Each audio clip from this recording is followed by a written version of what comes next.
Welcome to Too Fond of Books. My name is Janelle. London, 1851. Euston Station was one of the architectural marvels of the day. Even the most regular passengers on the London and North Western Railway could still be impressed by the massive portico with its 4 Doric columns built of adamantine Bramley Fall sandstone, flanked by 2 pairs of pavilions and standing on the north side of a large open space. The addition of 2 hotels, one either side of the portico, introduced a functional element that did not lessen the stunning impact of the facade. Those who passed through the imposing entrance found themselves in the Great Hall, a combined concourse and waiting room.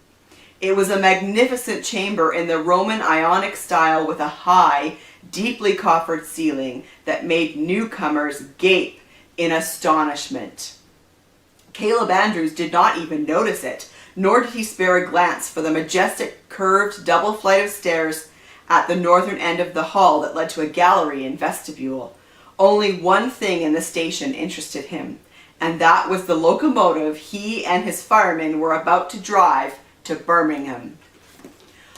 Why do we love mysteries set on trains?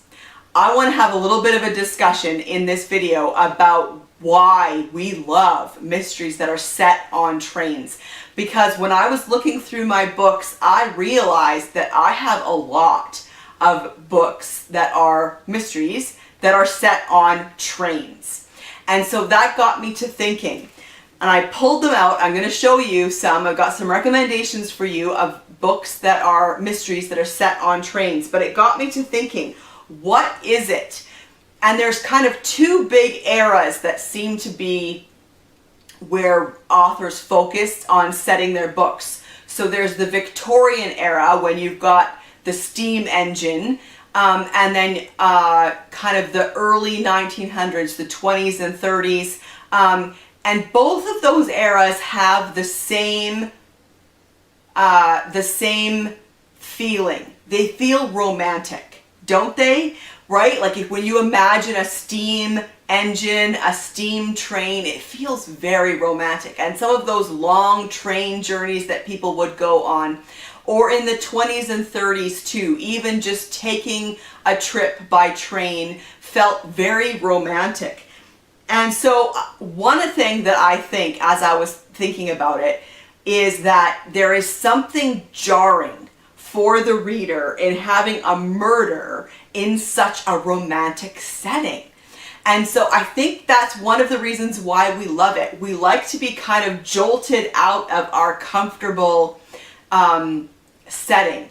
And there is something just really jarring and unsettling about a murder in such a romantic setting. And so Agatha Christie, who is my favorite mystery writer, she actually set 3 of her books on trains that I want to talk about. And they highlight kind of 2 big plots that are kind of like the core here when we're talking about mysteries set on trains. And so, of course, what everybody is thinking is the Murder on the Orient Express. She wrote this in 34, I believe. Yes, 1934. And this is a mystery set on the greatest of romantic trains, the Orient Express. So you've got exotic travel involved, a gorgeous train that is opulent, and so you get this great setting, and you've got people who are upper class and or celebrities, and into this setting you interject murder, and it's really very jarring. Agatha Christie also wrote The Mystery of the Blue Train. This is also a Poirot. This one is earlier. This one is from 1928. The Blue Train is also a real train. It had a different route than the Orient Express, but also had that element of travel and a little bit of exoticism. And but the same thing, like you get this like romantic setting, and then there's a murder. And then the third book, where the murder is set on a train, is 450 from Paddington. This is a Marple mystery from the 50s, I believe. Let me see. 1957. And this one is a murder happens on a train, but it's very different to these two. So let's talk about them. So in Murder on the Orient Express and The Mystery of the Blue Train, you have murder on a moving train. So in both cases, somebody is murdered while the train is en route. In the case of a Murder on the Orient Express, the train gets stopped by a snowfall, and so it's not moving anymore, but no one can leave the train because they're not at a station. They're in the middle of nowhere, stuck in the snow. And The Mystery of the Blue Train, at some point on the journey, the woman is murdered and her body is found in her compartment when they do stop at a station. And so in these cases, you have murder on a moving train.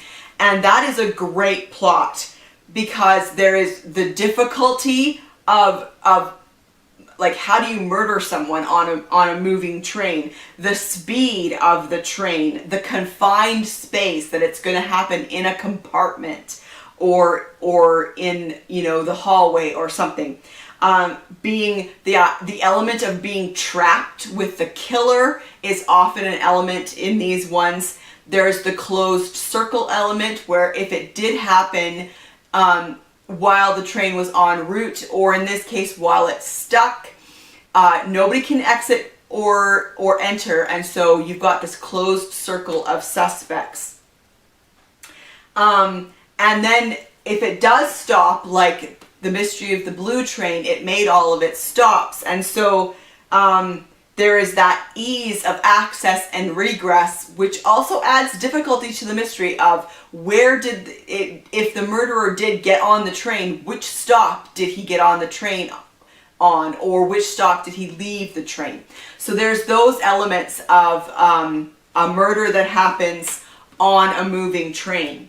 But with the 450 from Paddington, we get a slightly different plot, and in this case you have someone seeing a murder or a crime, but we're going to focus on murder mysteries here. So someone seeing a murder from a train. And so in the 450 from Paddington, Mrs. McGillicuddy is on a train, and she sees a murder happen on a passing train.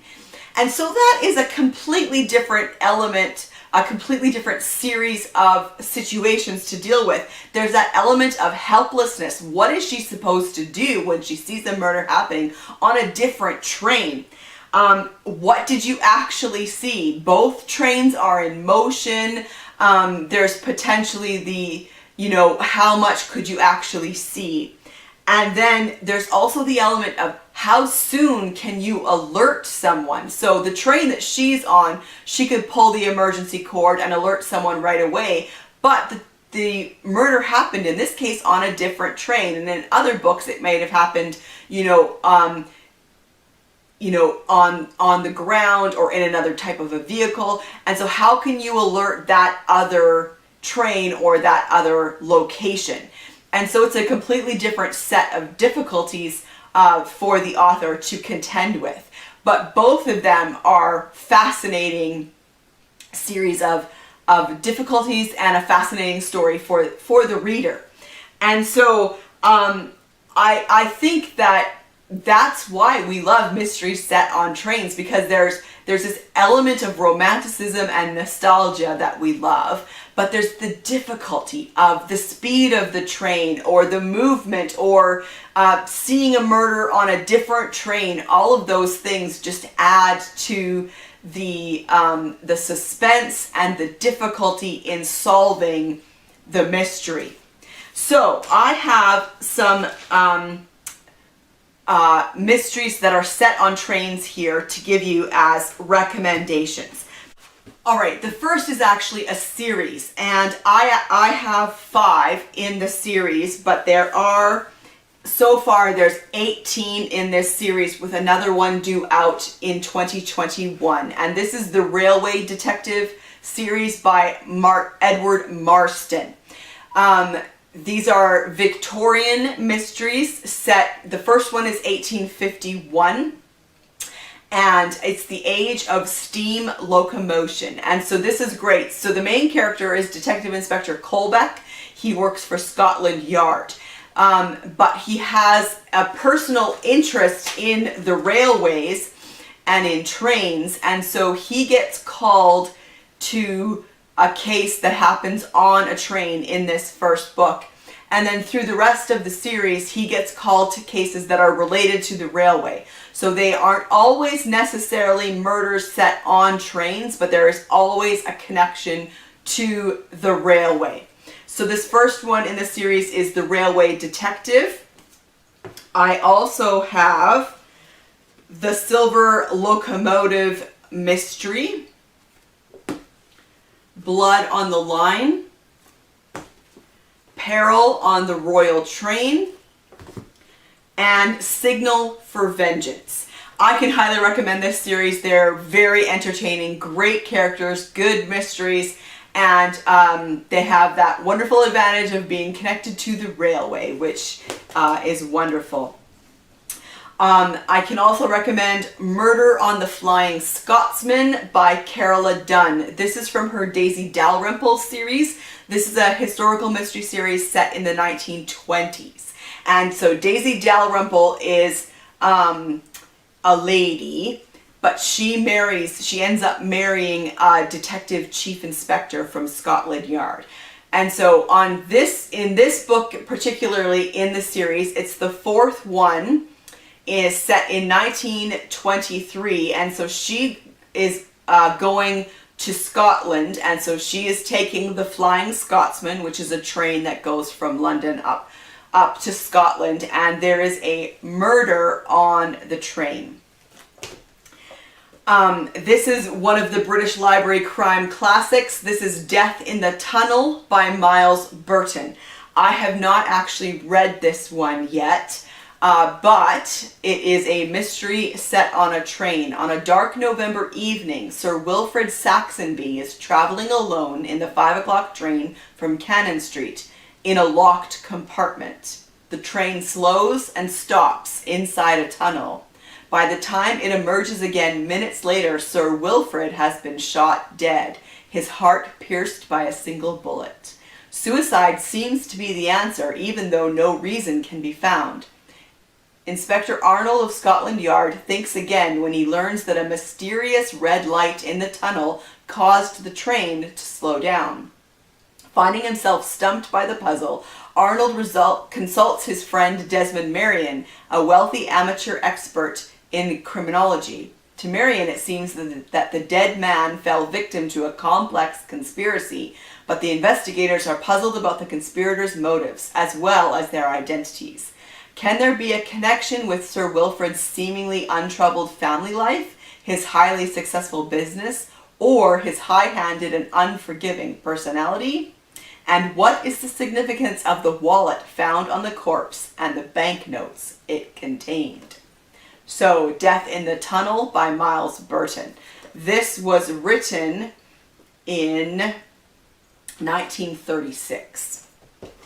And then another one, I haven't read this one yet either, but I have read by this author and I do enjoy her. This is Murder Underground by Mavis Doriel Hay. This is one set on the underground in London.